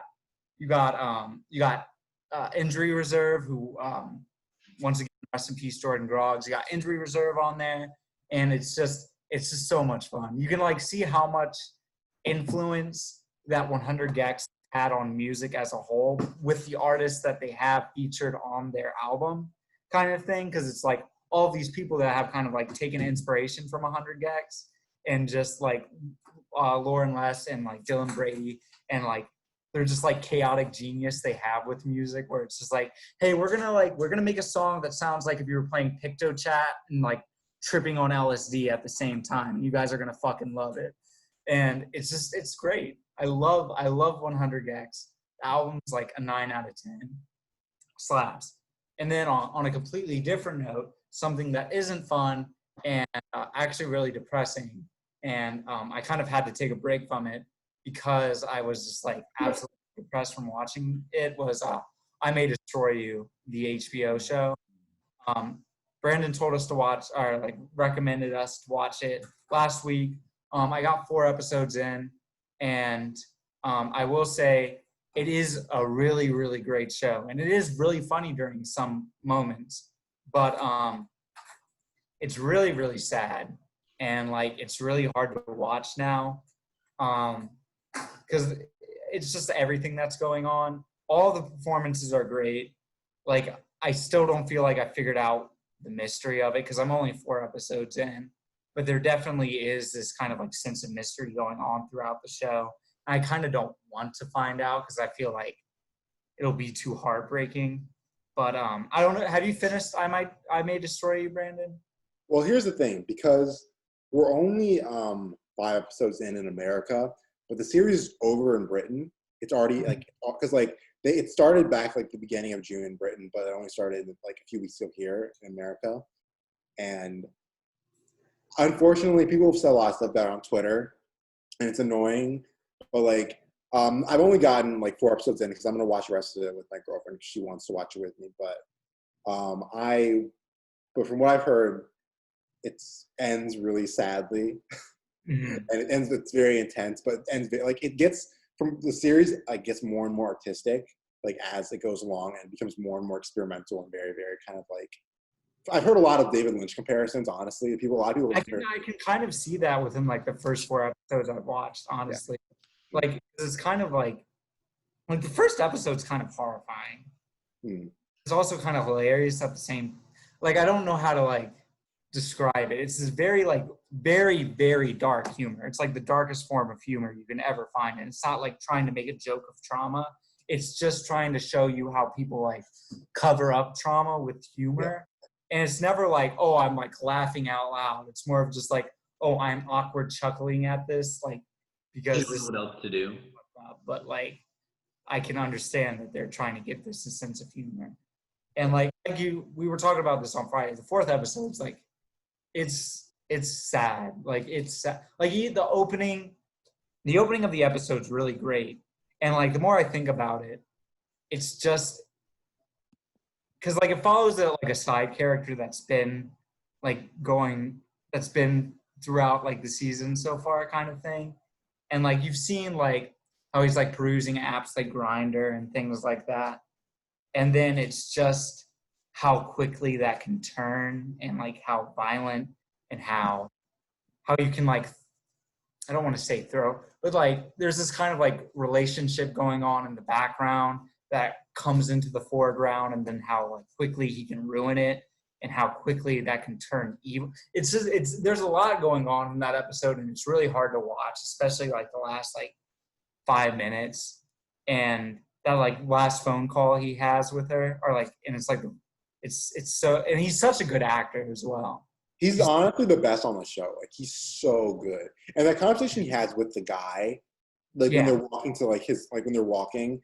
Like he's trying to ease him in, like, and he's so good. And like, that scene is so beautiful but uncomfortable at the same time. Like the scene where they actually meet up for like the threesome, quote unquote, and it's so uncomfortable, but it's so kind of like beautiful. And then like it so quickly turns. Yeah. It quickly turns into this like very dark place, and it's really, really upsetting. It's so upsetting. It's honestly a show that I don't recommend people to watch right now. to be honest, but it's good. Also, the episode that, like the flashback episode in Italy is also great. That's like a really great episode, because like a lot of people forget that when we're talking about the show. It's like the first, second, and fourth episodes, but that one's really good. And that scene with the threesome that like she has, and she's just like watching them walk away. It's like it's like heartbreaking, honestly. Yeah, it's like, I don't know. It's tackling the same issue that kind of like the whole show's been tackling thus far, where it's like she didn't really want to do that. She was just she felt lost. Her friend kind of abandoned her, and like she was kind of pressured into this, and like she's gonna play it off as kind of like, oh, like I had a threesome, but she was genuinely kind of like upset and disturbed by what happened. And it's like every character in the show is so interesting to me. Like the one couple, like that's in the first and second episode, they haven't really been in the third and fourth, and like I feel like they're gonna play a bigger role as the season goes on. They're super interesting. I love the show. It's a very stark contrast from Chewing Gum. Which I was like, oh, the creator of Chewing Gum. I'm so excited to watch this. And very different. It's like so very, very different. Yeah. I just think that she, like, there's this whole kind of class of like British actresses who are like writing their own material. And I think it's like so amazing. And like, but she, especially Michaela Cole, like she's so talented and she's such a great actress and such a great writer. And like, especially in that second episode when she's kind of like she's realizing everything that's happened and talking to like her friend. Oh my God, the moment where they're in like his apartment. No, yeah. Well, yeah, when they go to the police department and like she has that kind of like breakdown. Yeah. But no, I was talking. I was talking about like when she's with her, like the guy and his wife, and they're like trying, and he's like, "Oh, you took the Uber, right?" And he's like, "No," and he's like, "I don't know about that. We went straight there," and they're trying to trace what happened, and he's realizing that he's lying. Like I was like, "Ooh," like it was like it's a lot of understated acting, but I think she's so good in that scene. But the police department one's also is like really great too. Yeah, and then it's like followed up by this very kind of like darkly comedic scene where she goes on like the rooftop and she's like smoking, and the girl's like first time, and it's just like, this is weird, but like bloody. Yeah, I think the show is like actually genius, but I don't recommend it to everybody. I think everybody should watch it, but I don't think now's the right time because it's very hard to swallow. Yeah. I don't know, like in a time where we're like supporting Black artists, I feel like you're right about that. I feel like in terms of doing that, I feel like now you should probably watch it, but like, yeah, I see what you mean though. Also, this is like the first show to have an intimacy coordinator, which did you notice that in the credits? No, I didn't notice that. I love that. It's like it's the first major production to have one. You can kind of know that, honestly. Everything, like every like intimate moment we've seen so far, just kind of feels very natural and very natural. Very like, it doesn't feel like, oh, we're gonna have like bright lights on this scene. It's gonna be this very glorious moment. It's very much like the scene where the person who's supposed to be helping her with her book, and they have that sex scene. It's so awkward, but it's so kind of like, it's so kind of charming at the same time. And then she has that revelation of like, hey, did you like take the condom off kind of thing? And he's like, oh yeah, sorry. And it's like, well, you're gonna fucking buy the pill. And it's I don't know. I think the show is genius. And yeah, you're right. You should watch it, but like take breaks between episodes because I watched all 4 episodes back to back. I'm depressed. Yeah, it's heavy. It's not easy. Yeah. I would advise everybody to like kind of maybe mute the show on Twitter. Stay away from spoilers. Okay. Yeah, because like there's a lot of stuff going on Twitter and everything by talking about the show, but yeah, it's very, very good. I agree. It's like it's kind of perfect. But yeah. So what you're saying is I should finish K-On! First, right? Yeah. Positivity, all the happiness, the teamwork, get all of that in my system, get the good feelings. And probably by that time, I May Destroy You will be finished. I can watch it and get super depressed again. Mm-hmm. And then rewatch K-On! Mm-hmm. Okay, got it. I got my next few months planned. Sounds good. There we go. That's all I watched. Speaking of like super depressing things, I recommended last week that we all watch Where the Wild Things Are, which is a movie I watched at a very formative moment in my life. So Where the Wild Things Are is a very like important book to my childhood. It effectively like gave birth to my imagination as a child. It was a book that my grandmother read to me like a lot, like anytime because like my grandmother kind of took care of me like after school most of the time because both of my parents were working full-time jobs. So my grandmother would pick me up. We'd go back to her place and I'd like take a nap. And she used to read Where the Wild Things Are to me a lot during my naps and before my naps. And then I'd wake up and we'd go like on adventures. And it was like a very important like book to me as a child. Like I said, it like gave birth to my imagination. And then me and my grandmother had made plans to go see Where the Wild Things Are when the movie was coming out. And this was while she had lung cancer. And a week before the movie was supposed to come out, she passed away from lung cancer. And it was also a really sad moment in my life because I used to go watch movies a lot with my grandma. Like a lot of the movies I saw in theaters was with my grandma. So it was like, this was going to be like, we kind of knew it was going to come, it was coming down to this. So it was like, oh, it's going to be great to like watch Where the Wild Things Are with my grandma and that be the last movie we see together. So watching the movie as a kid, I didn't understand it fully because I kind of like understood it at a point because this was there's a lot of things going on in my mind during this time because it was my first experience with death, and especially a death with like a very, very close loved one. And it was tackling issues that I was directly dealing with at that time. Just the kind of idea of existentialism and what it means to die and what it means to no longer exist. And all of these ideas that you try to grapple with as a kid, and it kind of portrays that in a very kind of innocent kind of lens. It portrays it in a lens through a child, and I think it does it perfectly, while also remaining that imaginative essence from the book at the same time. So yeah, I wanted to know what you guys think about it and how you felt about it. Well, I guess I can start if no one else wants to. We good? Okay. So when we all watched this on Friday night, I don't think I was in the best headspace to watch it. And when I say headspace, I don't mean like I was depressed or like a lot of like horrible things was happening. I just had a very long day, and as someone with at points crippling social anxiety and introvertedness, my day was filled of interacting with people. Like I went out to like 3 different events. I had to keep up with a lot of different times and do things at the right time and whatever. So then by the time we sat down to watch this movie, I was very tired and I did not fully appreciate it my first time through. Gonna be completely honest with you on that. But then our discussion afterwards helped me to really put the pieces together and kind of go, okay, that was something I was confused about, but it is clear now that we're talking about it.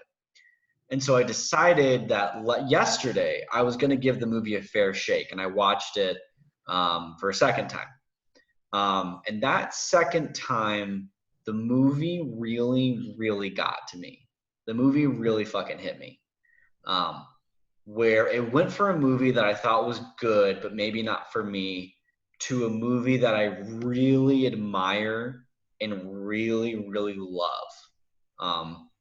Because I think what you were saying, Landon, is so true.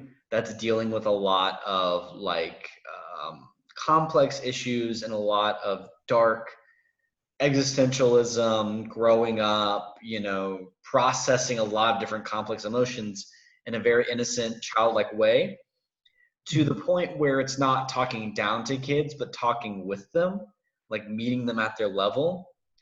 And I think what I admire the most about the film is how it doesn't end with any answers, you know, where that is at once the most difficult thing to process, but it doesn't necessarily make it a negative thing, you know.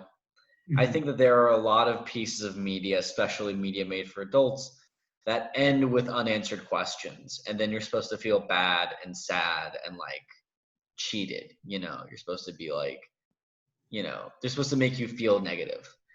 And I think where the wild things are is bittersweet, right? Where it kind of raises a lot of questions.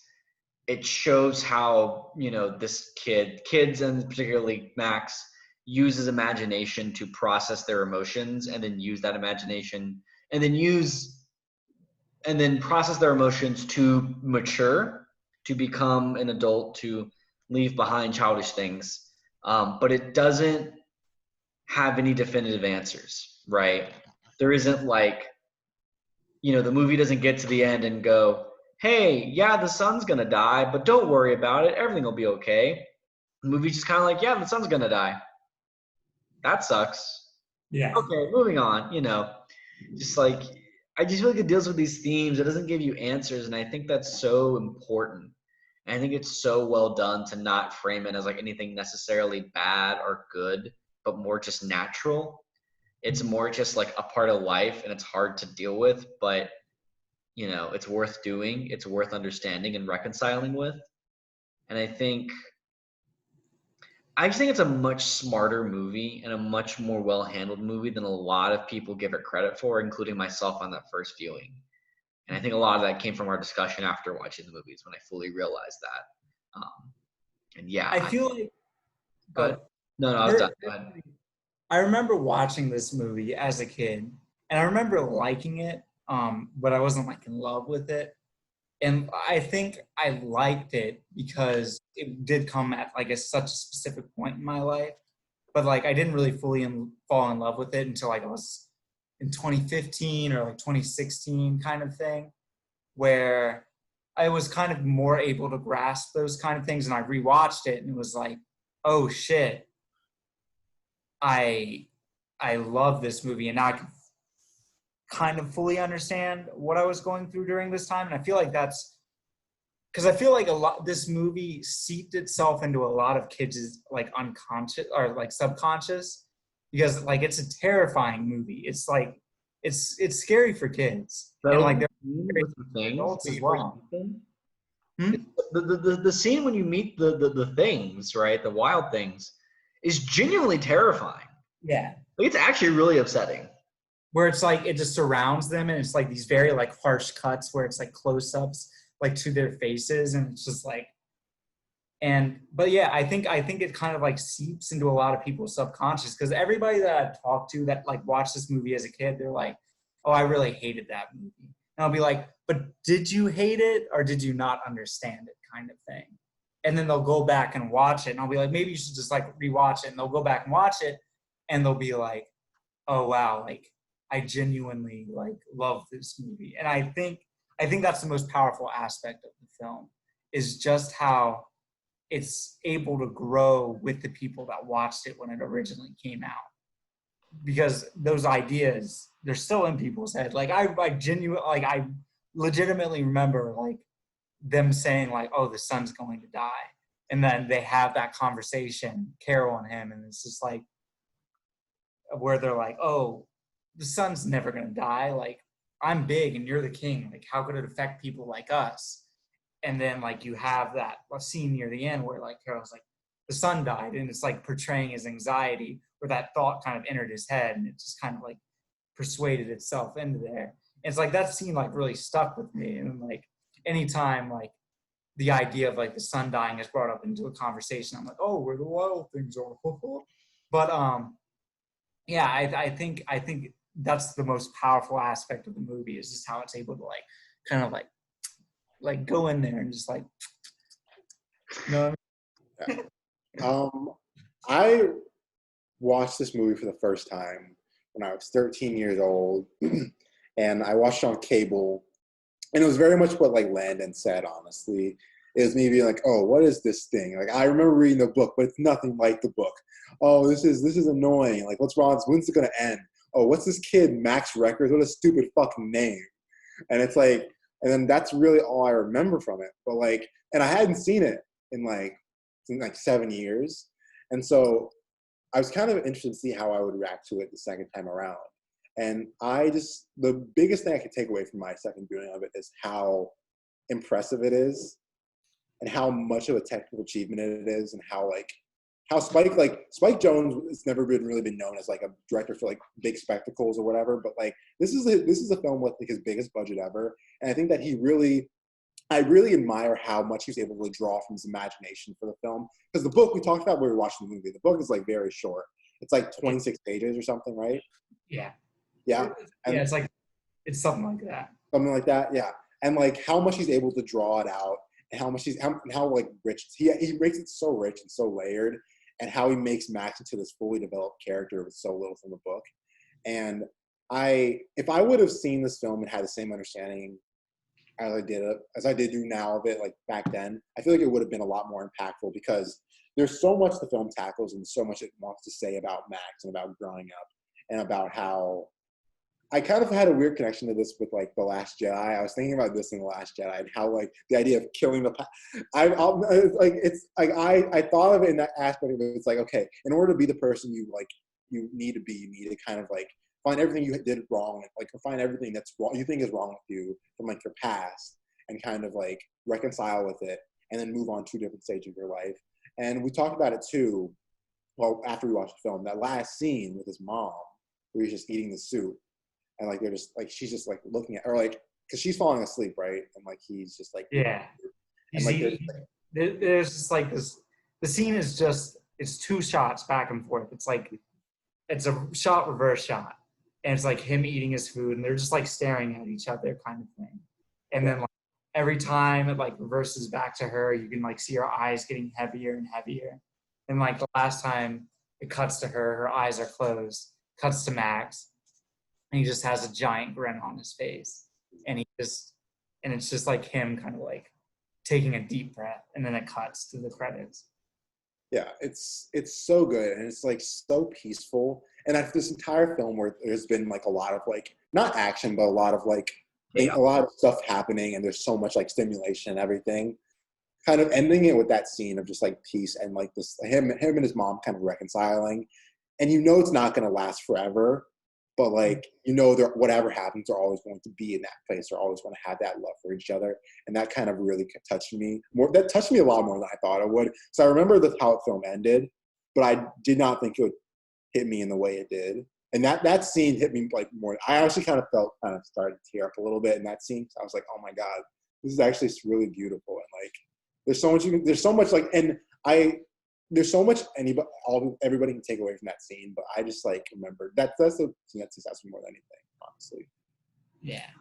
And I think we talked about this a little bit on Friday, but it's kind of crazy how much Inside Out stole from this movie, just in general.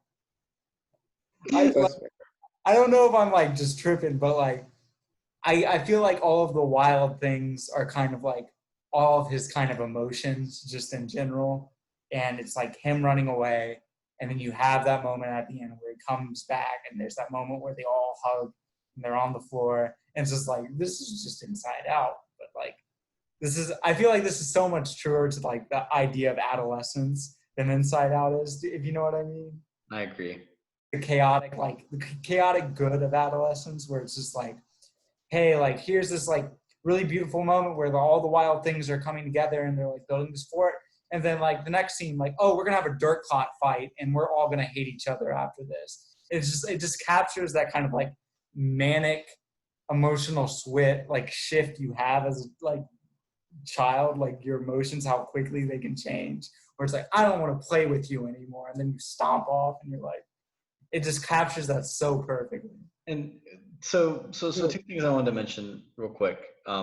One, any scene involving the mom and Max fucking tore me up. I don't know why. I think part of it is growing up as like I was Max to a certain extent, where I was a very temperamental child that would like go off on temper tantrums, and I have a lot of regrets for that. Like I genuinely feel bad for my mom having to raise me, and I regret it like every day of my life. And so that scene where like, you know, Max goes off on her before dinner, right? That scene really impacted me. But then the scene I think is so indicative of like their relationship is when she's working on that project, or she's working on the computer, and Max comes in to like comfort her, and they like kind of have this weird moment where he's like lying on the floor and is like picking at like her stockings, and they have this shot of her like looking down from above, and she's like a giant, but like it's very comforting and very like, I don't know, it feels very cozy in a weird way, you know? And I don't know, I just feel like I've been in that situation. I've been in that area, and it just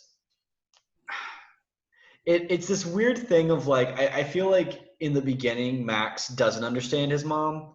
Max like sees his mom as like this parental figure, kind of like, you know, near the end of the movie when not KW but the other female Wild Thing, what is her name? Ira. No, yeah, Ira.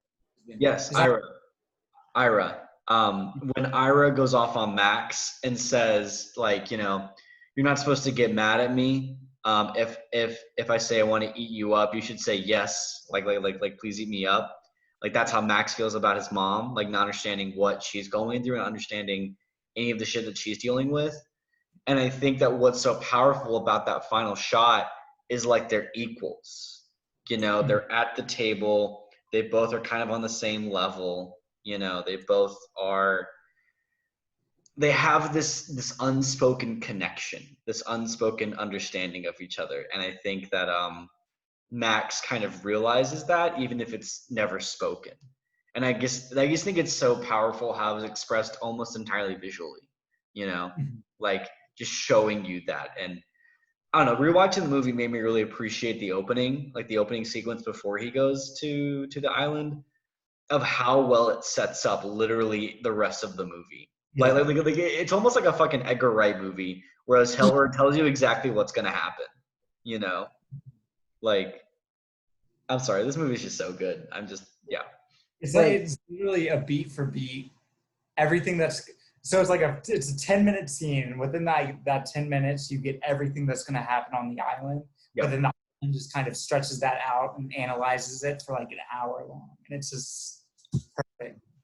So I remember reading and having the book as a kid, and I remembered nothing from it. So I guess on some level I was going in kind of blind. So it's kind of like an Artemis Fowl for you. Very similar. You read Where the Wild Things Are as a kid, and you didn't even know there were wild things in the book. But this might, I may have to rewatch this because I was watching it on my other laptop with my newer one, which its mic and audio completely cut out in the middle of watching it, and we're trying to get that fixed. That is also why there's no background behind me, and we're back to the old stupid side camera. Anyway, and that kind of interrupted my watching of it. But at the same time, I got enough out of it that I really enjoyed it. I didn't outright love it. Like there was maybe a little bit of a disconnect for some reason or another. But at the same time, James Gandolfini's character is Carol, correct? Mm-hmm. Like the main thing that stuck with me with the movie that I remember is at the end when Max is leaving and he and Carol have had their falling out, and Carol is off somewhere dicking around or whatever. And being mad. Right at the end, Max is being loaded onto the boat by the other wild things, and he's about to go. And then Carol comes in, and he and Max have their final goodbye, and that made me tear up. Despite having like all the interruptions and stuff, it got to me enough, and that connection was enough that I felt all the feels there right at the end of it. What did you guys think about the score? Slaps. Bro. It's the best part of the movie, honestly, for me. Bro. Pretty great. Fucking okay. Anytime the music just does such a good job of like further expressing like Max's headspace while also like fully capturing childhood. Like anytime they had a song where Karen O would start screaming, like it was so perfect. It was so well timed with the movie, right? Like I just think about the first sequence when Max has the snowball fight, and like right before he throws it, it's like, ah! Like he just goes. Yeah. You're like, yeah! Like it's so good. Oh man. But then like the somber and like more like quiet songs are like actually really great songs. Like a lot Like of Hideaway, like that moment always makes me tear up. Where like he crawls up underneath that like diorama, like Carol built, and it like resembles like the Lego thing that he built back home. And it's him just like exploring this, and you have this very kind of like angelic, pressing, melancholic tune going on in the background, where it's just like expressing the idea of like hiding away from your thoughts and just kind of like having this place of serenity. It's just Karen O's so damn good. She's so damn good. And like her hums are so good as well. Yes. I was listening to this album at work today because I needed something like I like having music to help me focus. And it was weird how good it was as background music, but then like whenever I would like fade into like paying attention, I'd be like, oh yeah, like I hear the lyrics, or I'd hear like the kids like harmonizing, and I was like, yeah, And then I got the fucking love song stuck in my head. Yeah. It's so catchy. It's so good. Like, oh my god. I think there's a song on there called Animals. Yes. It's like it's one of those screaming songs where it just opens up like an animal. And it's just like it's so good. It's so good. And the way it's used in the movie is like one of my favorite moments too. When he's running away from his mom, like towards the island, it's like animal. I was like, yeah, dude, he's an animal. He's an animal. He's a wild thing. Hey, all right, guys. Look, I only have one problem with this film. Only one problem with this film. It has to do with the like how unrealistic it is. I've known so many boys like Max in my time in middle school up in Northern Virginia, and the most unreal. And I can't imagine going an hour and a half with a kid like this and him not saying one slur.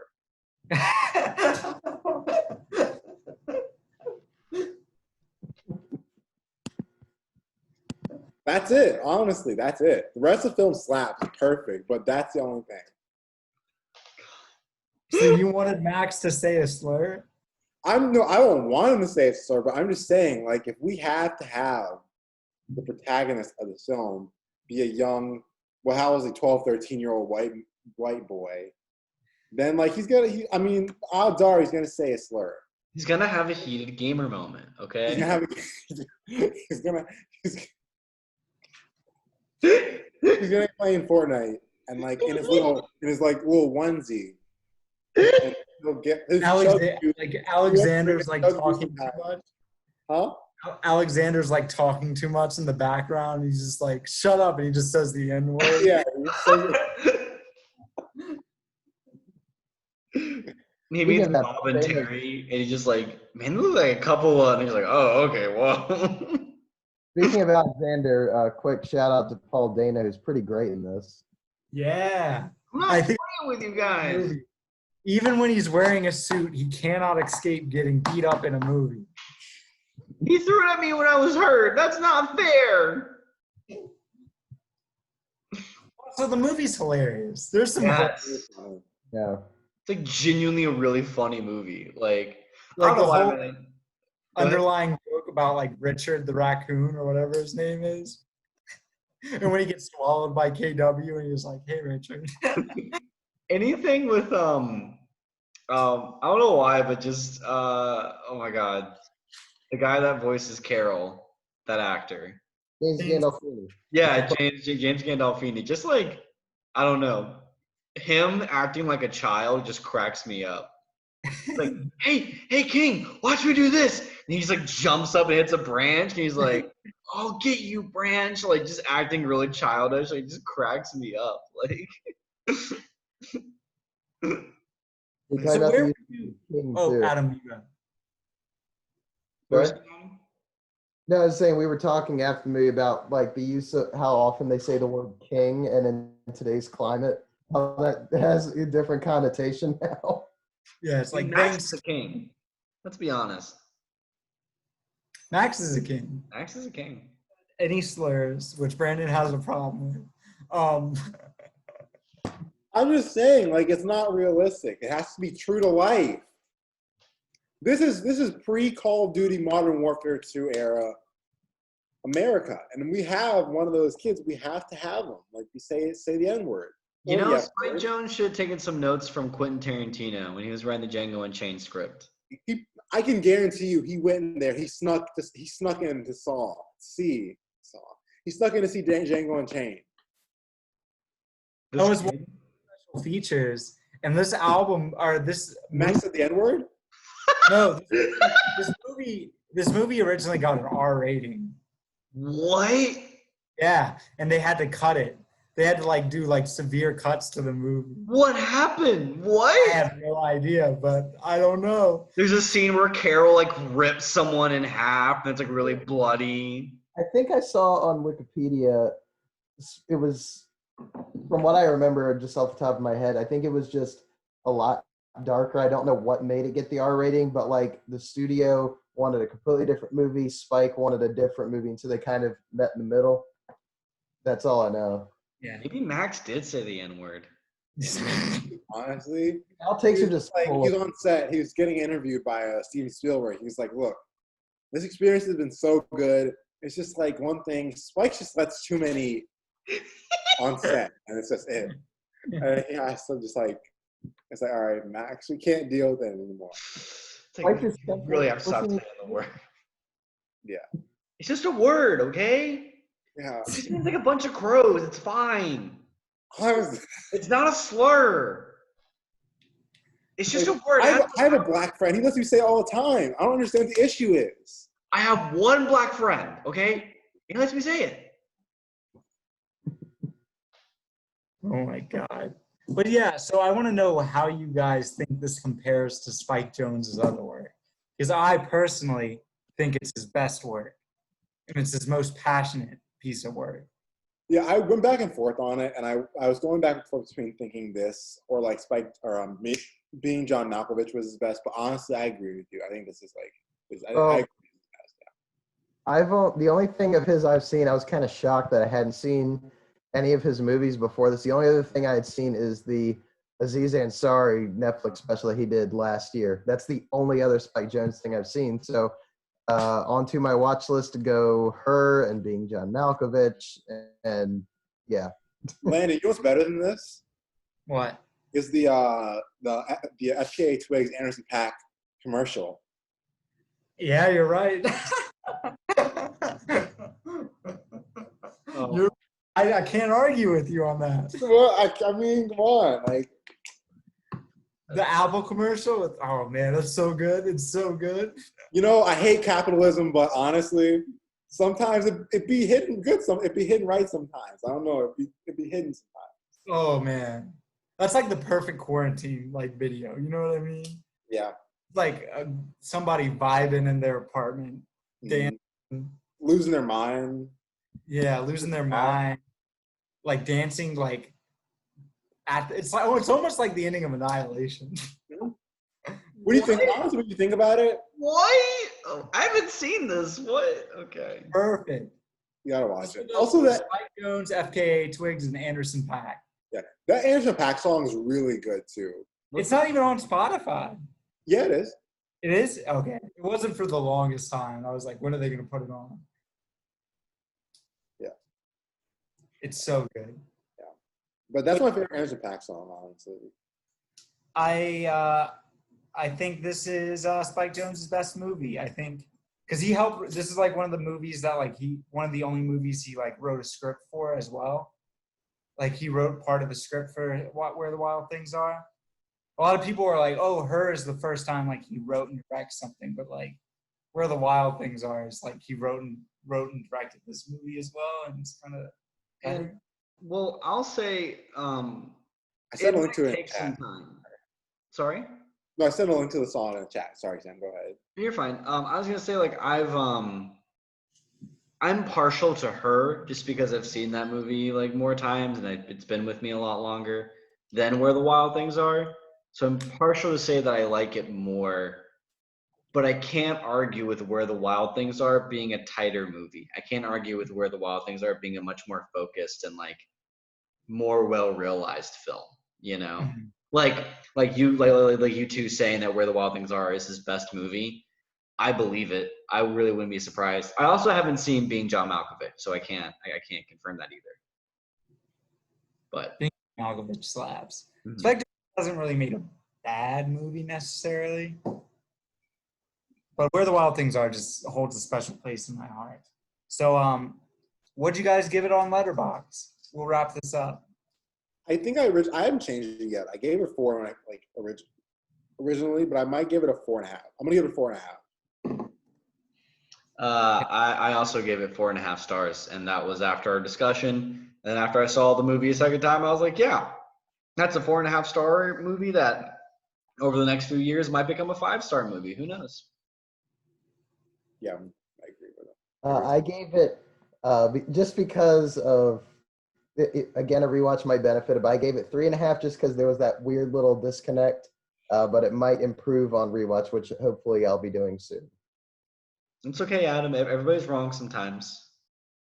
I give it. Just like y'all were about A Simple Favor not giving it 5 stars, yeah. That's fair. That's fair. The fact that you think A Simple Favor is better than Where the Wild Things Are literally makes me want to kill myself, Adam. It's because there's nothing to masturbate to and Where the Wild Things Are. You also get arrested. Hey, the first reviews, when I was looking at reviews on Letterboxd, the first ones that said child divorce, I was like, yep. There is a child war scene in it. I mean, yeah. For being honest, he does get eaten whole. That's why it's a better movie than A Simple Favor. Simple Favor doesn't have war. This movie does. This movie was a trendsetter. Okay. I look down make out with Carol in this and in the Where the Wild Things Are, or if not, it doesn't matter. Simple Favor is better. Okay, I don't know when when in our conversation I just started bleeding from my finger, but I'm bleeding from my finger and I don't know how this happened, but it happened. Coincidence? I think. But yeah, I think it's a 5-star movie with a life. I gave it 5 bloody fingers out of 5. 5 bloody fingers out of 5. Oh my god. The bleeding heart. So Brandon, what are you recommending? Oh my God! It's Artemis Fowl. Well, he's prepared this week, so that's something. All right, boys. So here's the thing. Landon recommended a film that was very close to him. That was very important to his childhood. That was instrumental in his development, his mental development, and like making him. I know where this is going. You better not say it. You better not say it. Give him room. Give him room. Okay, and so I wanted to recommend a film that's similar to that, to me. And I will make a confession. I originally chose my background because I first got Where the Wild Things Are there. But there was a book I got before that at a Scholastic Book Fair. And that book, which is filmed, is now on Disney Plus. That film I was recommending is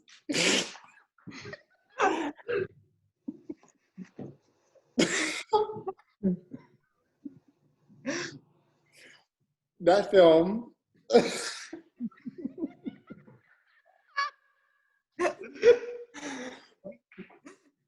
that film is Diary of a Wimpy Kid, Roger Rules. That's the first one? I was going to ask you earlier if this was going. we were talking about Diary of a Wimpy Kid. I was gonna say this is gonna be your pick, isn't it? Brandon, how are we gonna skip the first one? I can catch you up. It's fine. We can watch the first one if you want to, but either way, if you don't want to go do both, we're just gonna watch Roderick Rules. I'm not gonna lie, this might be good because Roderick Rules. I remember we watched at least part of it in my 8th grade math class during like SOLs. So maybe I haven't seen all of it still. How about next week's episode? We don't even talk about what we watched or anything. We just do a full Diary of a Wimpy Kid retrospective. No, let's do it. I'm down. So here's the funny thing about that. I have written a full 1,500 word article about Greg Kinney and about the Diary of a Wimpy Kid series. So I have some knowledge on this. Yes. I'm going to talk about what I watched, but yeah, we can do that too. This week's important for me. Why? Because baseball's coming back next week. I'm doing a baseball marathon again. I elect we do a Diary of the Wimpy Kid retrospective. I would do it too. Oh, are we going to watch all 3 then? There's 4. No, that we don't claim the 4th one. Okay, we don't claim that one. Whoa! We're doing Greg heads. We don't claim the 4th one. If we're doing Diary of the Wimpy Kid retrospective, shouldn't we include the 4th one? I guess. I don't know. I'm not going to have time to watch all of those. I'm not going to lie. It's 4 movies. They're like an hour and a half, Adam. I know. You watched 4 movies. One a day. Adam, you watched all the James Bond movies in a month. I don't want to fucking hear it. I don't want to do that again. That took enough of a toll on me. Yeah, you've had time to recover. You were fine watching a bunch of Anna Kendrick movies. But now that it's hard, now it's art. Now that it's some hard-hitting journalism. You literally gave us a full-ass PowerPoint about 20 movies you watched. You can't carve out maybe 5.5 hours out of your time to watch 3 diaries. 7 whole days. Wait, which one are we watching on Friday then? All 3. Jesus. Okay. Oh, so we're doing all of them on Friday. Got it. Yes. And can we do it on Saturday? I have something going on Friday. I can't. Well, I'll talk about it later, but I can't do it on Saturday. Saturday's iffy. Yeah. We'll figure it out. Okay. I will also say Roderick Rules is objectively a great movie because it beat Sucker Punch at the box office. It came out the same week, and Roderick Rules beat it by $5 million. I'll never forget that. I will never forget that till the day I die. Therefore, Roderick Rules is better than any Zack Snyder movie. Yes. Okay, Adam. Yes. Adam, have you seen Legend of the Guardians: The Owls of Ga'Hoole? The only Zack Snyder I've seen are Man of Steel and BVS. Okay, but we're not saying those movies. We're saying any Zack Snyder movie. And I'm willing to bet hard cash that the Legend of the Guardians, The Owls of Ga'Hoole is better than Roderick Rules. I would bet money on it. Okay, that is conjecture, all right? That is not as objectively false. We will talk about it more next week. Dude, he's just biased. There's owls behind him. He's just biased. All right. You asshole. We will talk about it next week. But for now, I want to thank everybody for joining us on this week's episode of Cinemania. Had a great time. Please join us next week for we will be having a 3-hour-long retrospective of the Diary of a Wimpy Kid trilogy, the saga. And we want to talk about our feelings about it and everything. But for now, I want to say have a great week, everyone.